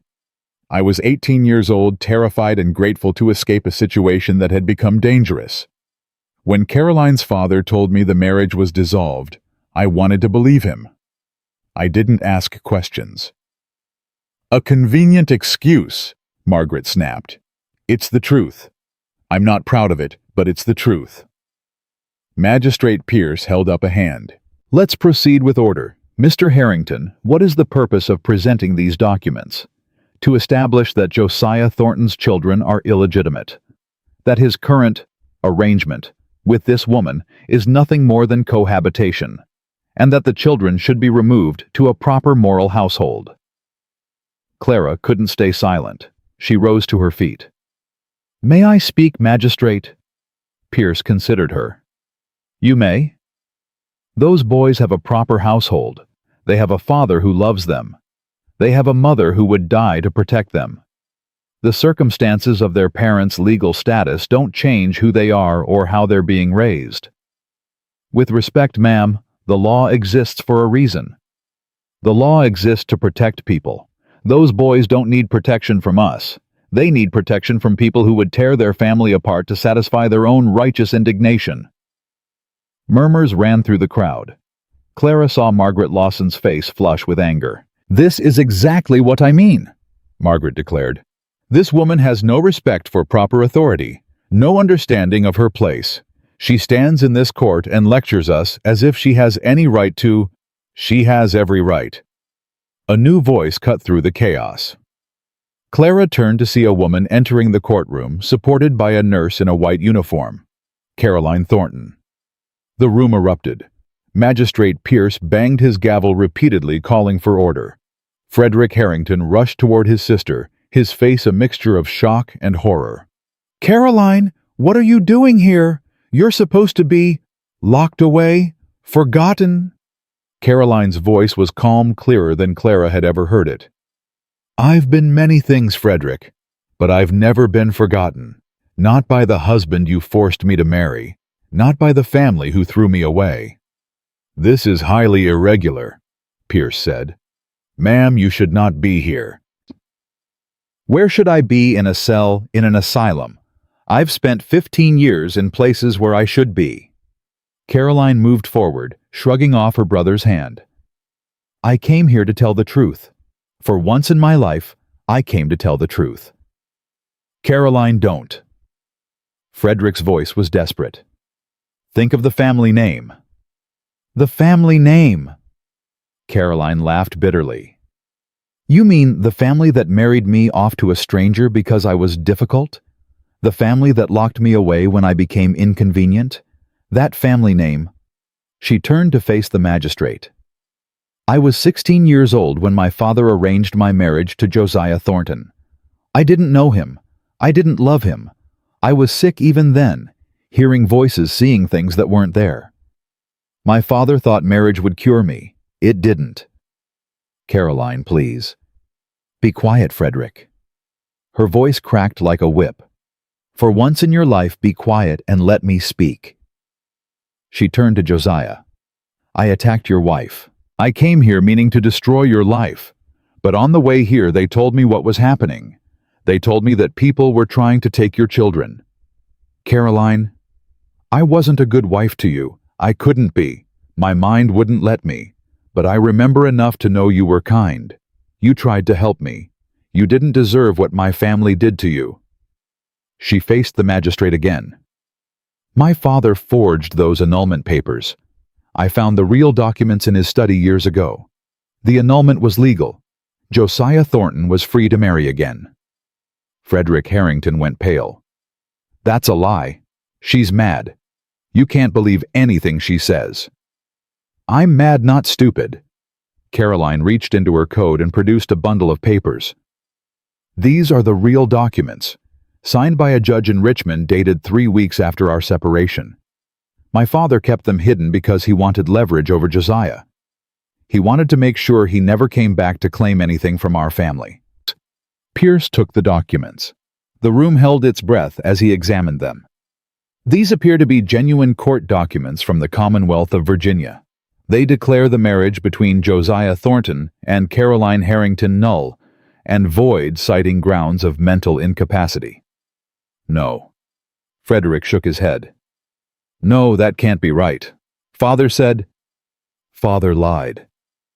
Caroline's voice was tired now, the energy draining out of her. "He lied about everything. He lied when he told me I'd get better. He lied when he promised I'd come home soon. He lied when he said you would visit me." She looked at her brother with eyes full of old pain. "You never came. Not once in 15 years. Caroline, I don't want your excuses." She turned back to the magistrate. "Josiah Thornton's marriage to Sarah Mitchell was legal. His marriage to Clara Whitmore is legal. Those children are legitimate. That's all I came to say." She swayed, and the nurse caught her arm. "I need to go back now. The doctors are waiting." Clara found herself moving forward before she could think. "Caroline, wait." The other woman turned her eyes wary. "Thank you. For what you did today." "I didn't do it for you." "I know, but thank you anyway." Something shifted in Caroline's expression. Not warmth exactly, but perhaps recognition. "Take care of him. He's not as strong as he pretends." "I know that too." Caroline let the nurse lead her away, and Clara watched her go, feeling something she hadn't expected to feel. Compassion. The hearing resumed, but the atmosphere had changed completely. Frederick Harrington slumped in his seat, his case in ruins. Margaret Lawson's face was tight with fury. "In light of this new evidence," Magistrate Pierce said, "I am dismissing all charges related to the validity of Mr. Thornton's marriages. The children's legitimacy is not in question." "But the moral impropriety," Margaret tried. "Mrs. Lawson, I have seen no evidence of moral impropriety. What I have seen is a family that has faced extraordinary circumstances with grace and determination. I have seen a community divided by gossip and assumption rather than facts." Pierce's voice hardened. "I am dismissing the petition in its entirety." The courtroom erupted in cheers and protests. Clara felt Josiah's arms close around her, felt the boys rushing toward them from the back of the room. "We won." Jake's voice was incredulous. "The bad people didn't take us." "The bad people didn't take us," Clara confirmed, gathering him into her arms. Will stood beside his father, his expression fierce with relief. "I told them. I told everyone who would listen that you were our mama, that you were good. You did. Ruth Callahan helped me. We went to every family whose children you taught. They all said they'd speak for you." Clara felt tears streaming down her face. "Well, I don't know what to say." "You don't have to say anything." He stepped forward and wrapped his arms around her waist. "Just stay. That's all." "I'm staying. I promise." Outside the courthouse, they were met by a crowd that had shifted dramatically in their favor. People who had signed the petition were looking away in embarrassment. Others were stepping forward to offer congratulations. Ruth Callahan reached them first. "Well, that was something. That was everything." Clara embraced her friend.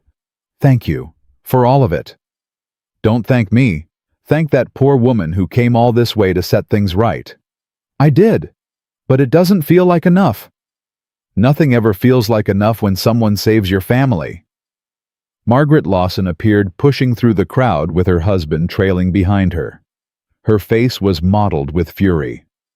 "Don't think this is over. There will be other opportunities, other ways to—" Mrs. Lawson. Josiah's voice was quiet, but carried the weight of absolute certainty. "It is over. You lost. Not because of luck or technicalities, but because you were wrong about my wife, about my children, about everything. How dare you? I dare because I'm done being silent. For 3 years I've watched you tear down anyone who doesn't meet your standards. Sarah bore it. Clara has borne it. But no more." He stepped closer, and Margaret actually took a step back. "You come near my family again, you speak one more word against my wife, and I will make it my personal mission to ensure that everyone in this territory knows exactly what kind of person you really are." Margaret's face went white. "You wouldn't. Try me." Her husband took her arm. "Margaret, it's time to go." "But it's time to go." They watched the Lawsons retreat, and Clara felt something loosen in her chest that had been tight for months. "You didn't have to do that." "Yes, I did." Josiah turned to face her. "I should have done it a long time ago. For Sarah. For you. For everyone she's ever hurt." "What changed? You changed me." He took her hands in his. "You showed me what it means to fight for what matters. I'm done being afraid." The crowd began to disperse, and the Thorntons made their way back to their wagon. But before they could climb aboard, Reverend Webb approached, his expression uncertain. "Mr. Thornton, Mrs. Thornton, I owe you an apology." Clara blinked in surprise. "Reverend—" "I signed that petition. I believed what Mrs. Lawson told me about your family. I was wrong." He twisted his hat in his hands. "The church is supposed to be a place of compassion, not judgment. I forgot that." "Apologies only mean something if they're followed by change," Josiah said carefully. "I know. That's why I'm offering to perform a proper ceremony. A renewal of your vows in the church with the whole community as witness, if you'd want that." Clara looked at Josiah. In his eyes, she saw the same surprise she felt, but also something else. Hope. "We'd want that," she said. The renewal ceremony took place 2 weeks later. Clara wore a dress she'd sewn herself white cotton with blue ribbons that Jake had insisted she add because "Mama looks pretty in blue." Will walked her down the aisle, his small hand steady in hers. The church was full, not just with supporters, but with people who had once doubted them, people who had signed that petition, people who were there to witness not just a marriage, but a transformation. When Clara reached the altar, Josiah took both her hands in his. "I've said these words before," he murmured, "but I didn't mean them the way I mean them now." "Neither did I." Reverend Webb cleared his throat. "We are gathered here today to witness the renewal of vows between Josiah and Clara Thornton, a union that has been tested by adversity and strengthened by love." He led them through the traditional vows, but when it came time for personal words, Josiah surprised everyone. "Clara Whitmore Thornton, you came to my gate with nothing but $3 silver and more courage than I'd seen in years. You saved my son's life. You won my other son's heart, and somewhere along the way, you won mine too." His voice grew rough. "I didn't think I could love again. I didn't think I deserved to. You proved me wrong on both counts." Clara blinked back tears. "Josiah Thornton, I came here looking for shelter. I found a home. I came looking for security. I found a family. I came expecting nothing, and you gave me everything." She squeezed his hands. "I love you, not because you saved me, but because of who you are. The man who gives second chances. The father who would do anything for his sons. The husband who stands up for what's right, even when it's hard." "By the power vested in me," Reverend Webb said, his own voice somewhat unsteady, "I pronounce you husband and wife, again."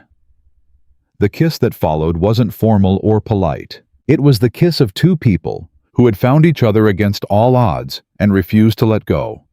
The celebration afterward was unlike anything Willow Creek had seen.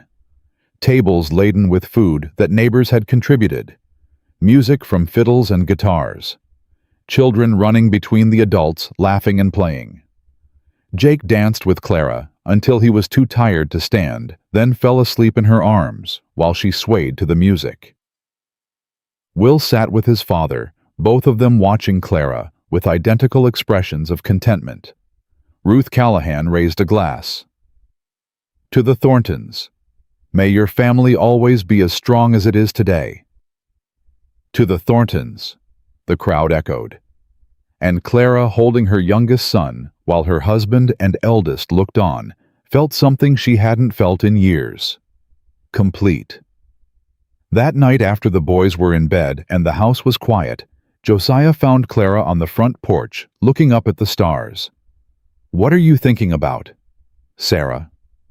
He settled beside her. "What about her?" "I wonder if she's watching, if she knows her boys are happy." Josiah was quiet for a moment. "I think she knows. I think she's been watching all along." "Do you think she'd approve of me, I mean?" "I know she would." He took Clara's hand. "She always said the most important thing was love, that everything else would follow if love was at the center." She was wise. "She was, and so are you." Clara leaned against his shoulder. "What happens now?" "Now we live. We raise our boys. We build something that will last beyond us." He pressed a kiss to her hair. "We stop running from the past and start walking toward the future. Together. Always together." They sat in comfortable silence watching the stars wheel overhead. And when they finally went inside, it wasn't to separate rooms. It was to begin the rest of their lives. 3 months had passed since the hearing, and the Thornton Ranch had transformed in ways that went far beyond fresh paint and mended fences. Clara stood at the kitchen window watching Will teach Jake how to rope a fence post. Both boys were laughing, a sound that had become commonplace in this house, but still made her heart swell every time she heard it. "You're staring again." She turned to find Josiah leaning against the doorframe, a smile playing at his lips. "I'm admiring my handiwork." "Your handiwork." "Those boys. They're happy. I had something to do with that." Josiah crossed the room and wrapped his arms around her from behind. "You had everything to do with that."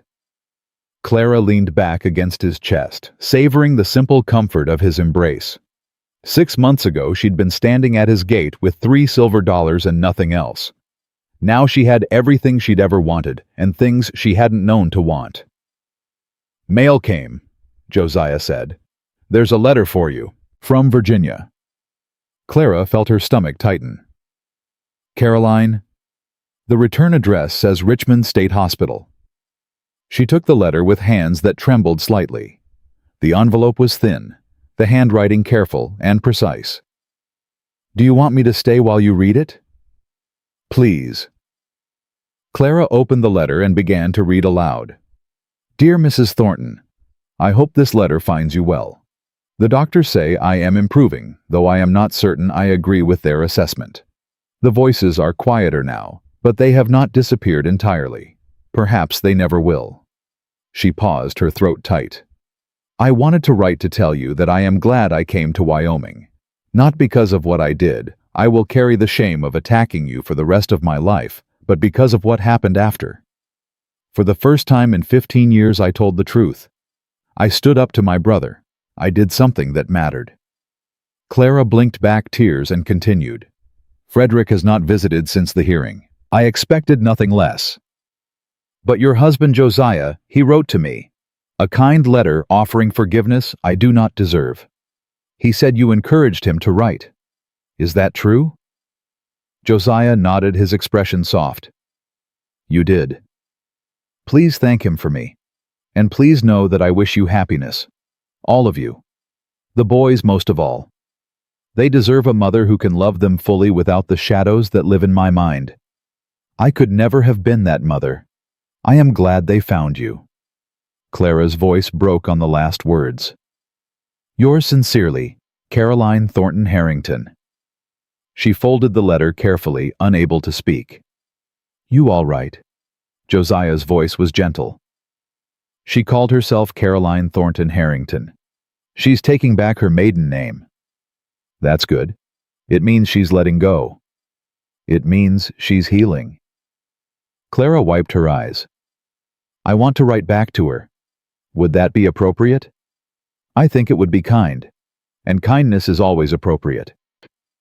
The kitchen door burst open and Jake tumbled in, his face flushed with excitement. Mama Will says I can't ride the big horse yet, but I told him you'd say I could. Can I, please? Clara tucked the letter into her pocket and crouched to Jake's level. How about we start with the medium horse first? Work your way up. But I'm brave. You said so. You are brave. But even brave people have to learn things in order. Will didn't start on the big horse either, did he? Jake's face scrunched with reluctant acceptance. No. Then let's follow his example. He's pretty smart, your brother. He's okay. But Jake was smiling as he ran back outside. Josiah watched him go with an expression of pure contentment. You're good at that. At what? Making him feel heard without giving him everything he wants. It's called parenting. I'm learning as I go. You're a natural. Clara stood and stretched.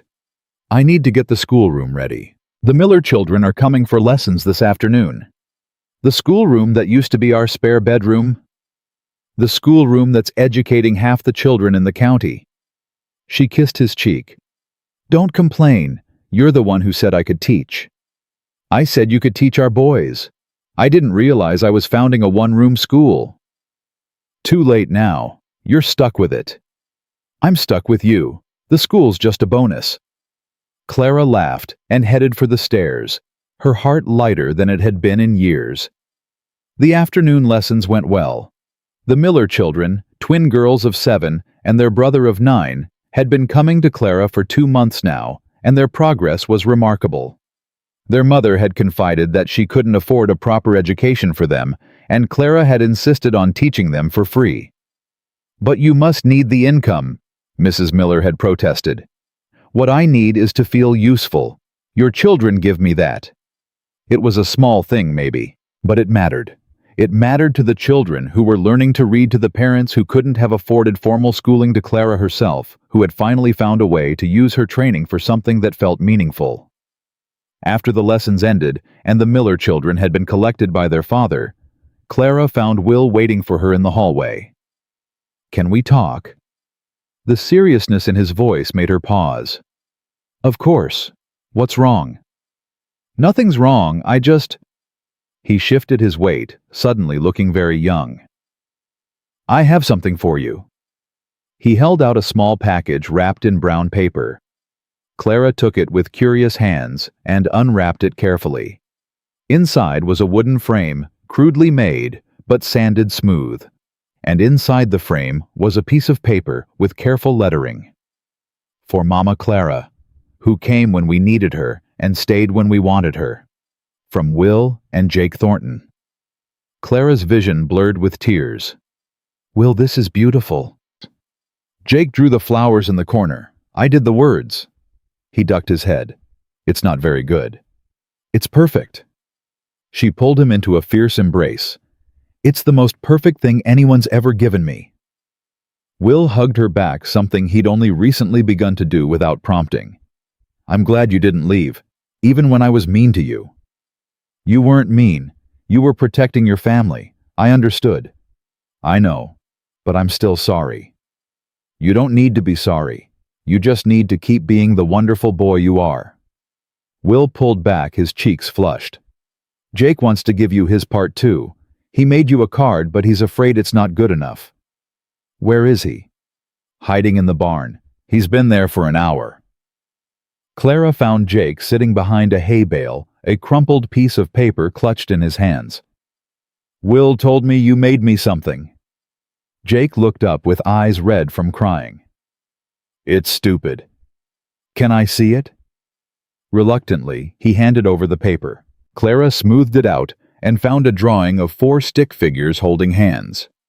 Above them in wobbly letters was written, "My family." "This is wonderful, Jake." "It doesn't look right. Will's letters are better." "Will's older. He's had more practice." Clara sat down beside him in the hay. "But do you know what I see when I look at this?" "What?" "I see 4 people who love each other. I see a family. That's the most important thing in the whole world." Jake sniffled. "Really? Really. This is going on the wall next to Will's frame, and every time I look at it, I'm going to remember how lucky I am." "Because you have us. Because I have you." Jake threw himself into her arms with the complete abandon of a 5-year-old, and Clara held him tight, feeling his small heart beat against her chest. "I love you, Mama. I love you too, baby. More than you know." The summer heat finally broke in late August, giving way to cooler evenings that hinted at the autumn to come. Clara was in the kitchen preparing supper when Ruth Callahan arrived, her face drawn with worry. "Have you heard?" "Heard what?" "Margaret Lawson's husband lost everything. Bad investment in railroad stocks that went bust. They're selling the house and moving back east." Clara set down her spoon.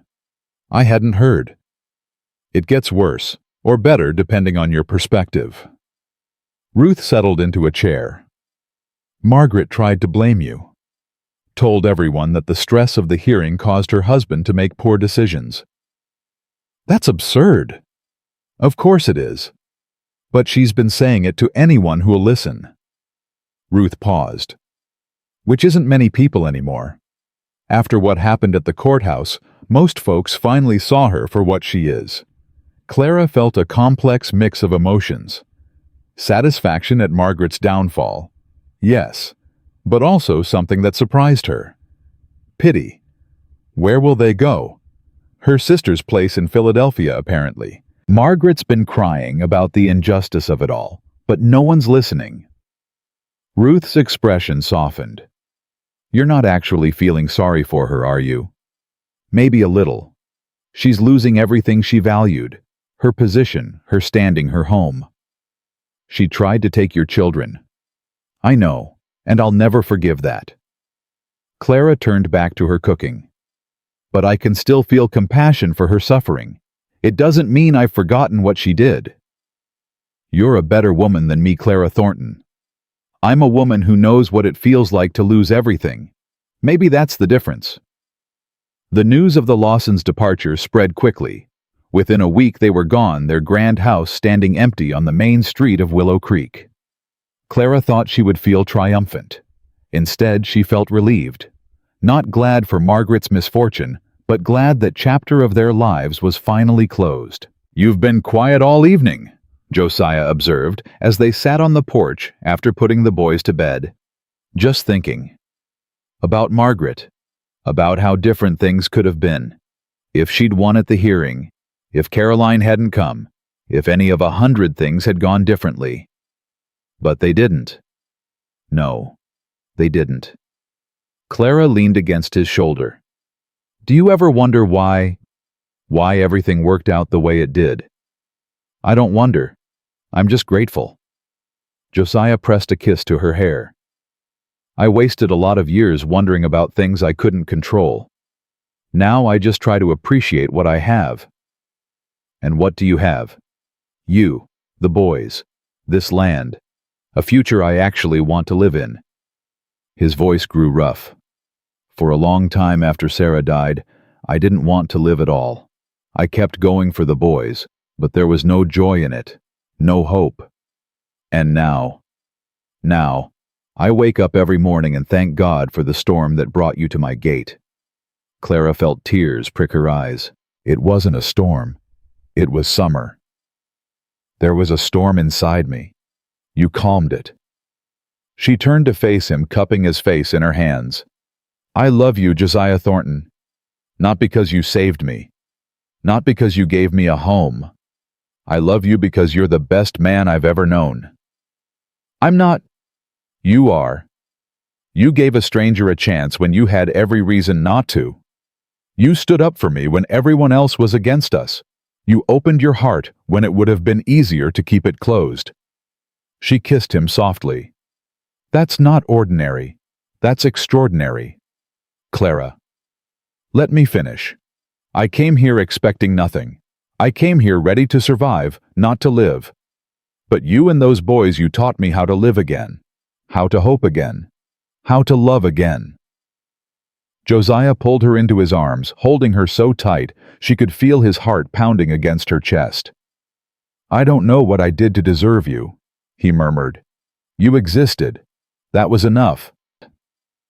They stayed there on the porch until the stars came out wrapped in each other's arms, needing no words to express what they felt.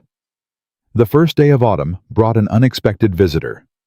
Clara was hanging laundry when she heard a wagon approaching. She shaded her eyes against the sun and felt her heart stop. The woman climbing down from the wagon was older, worn by years and travel, but unmistakable. Clara. Mrs. Harrison. Clara's voice came out barely a whisper. Her former fiancé's mother, the woman who had looked the other way when Harold broke their engagement. I wasn't sure you'd recognize me. How could I forget? Mrs. Harrison's face crumpled. I deserve that. I deserve worse than that. What are you doing here? Looking for you. It took me 3 months to track you down. I went to New York first, then followed your trail west. She twisted her hands together. I need to tell you something. About Harold. Clara felt her walls going up. I don't want to hear about Harold. Please, just 5 minutes. Then I'll leave and never bother you again.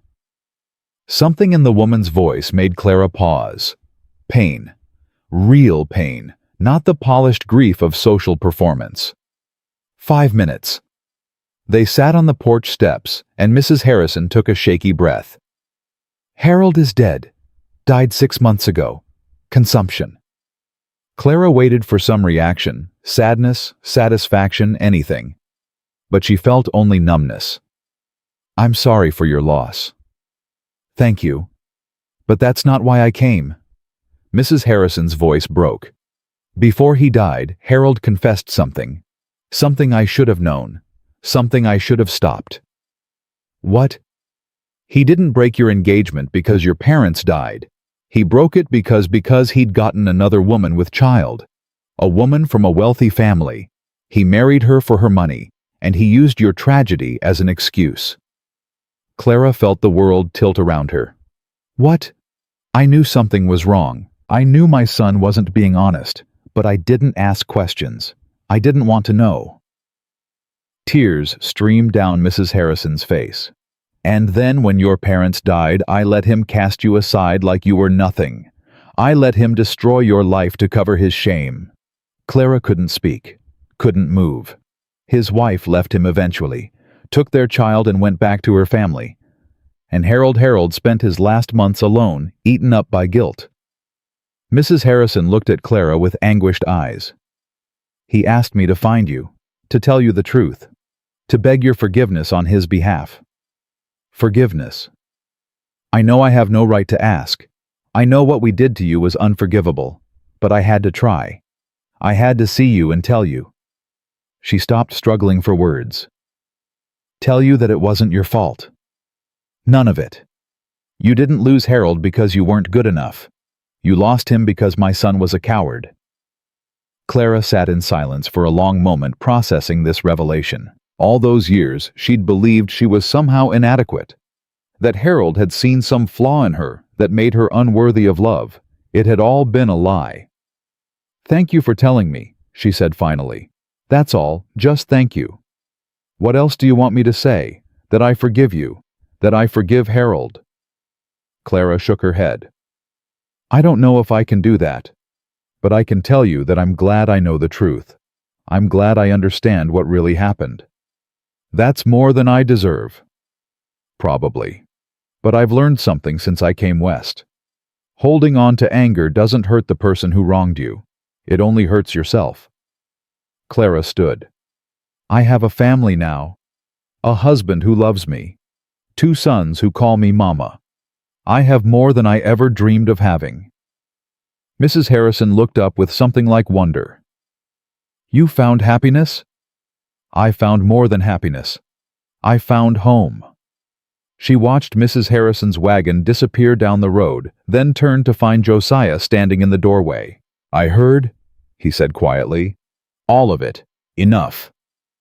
He stepped onto the porch. How do you feel? Clara considered the question seriously. Free. I feel free. Because you know the truth. Because I finally understand that losing Harold was the best thing that ever happened to me.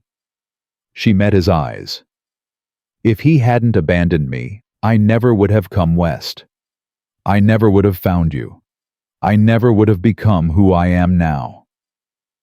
Josiah pulled her into his arms. Then I suppose I owe Harold a thank you. Don't go that far. He laughed, a warm sound that wrapped around her like a blanket. Fair enough. That evening, gathered around the supper table, Clara looked at her family, at Jake's sticky fingers, and Will's careful manners, and Josiah's quiet contentment, and felt her heart overflow. Mama. Jake's voice interrupted her reverie. Why are you smiling like that? Because I'm happy. Happy about what? About being here. With all of you. Will looked up from his plate. That's a good reason to smile. It's the best reason. After supper, after dishes, after prayers and stories and goodnight kisses. Clara and Josiah stood together in their bedroom, looking out at the land they'd built their life upon. A year ago, I didn't know your name, Clara said softly. A year ago, I'd forgotten how to feel. And now? Josiah turned to face her, taking both her hands in his.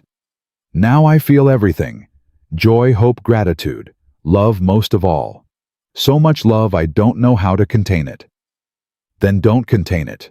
Let it spill over. Let it touch everyone around you. It already does. Because of you. He kissed her, and Clara felt the last of her old fears dissolve. She wasn't the desperate woman who'd stood at his gate anymore.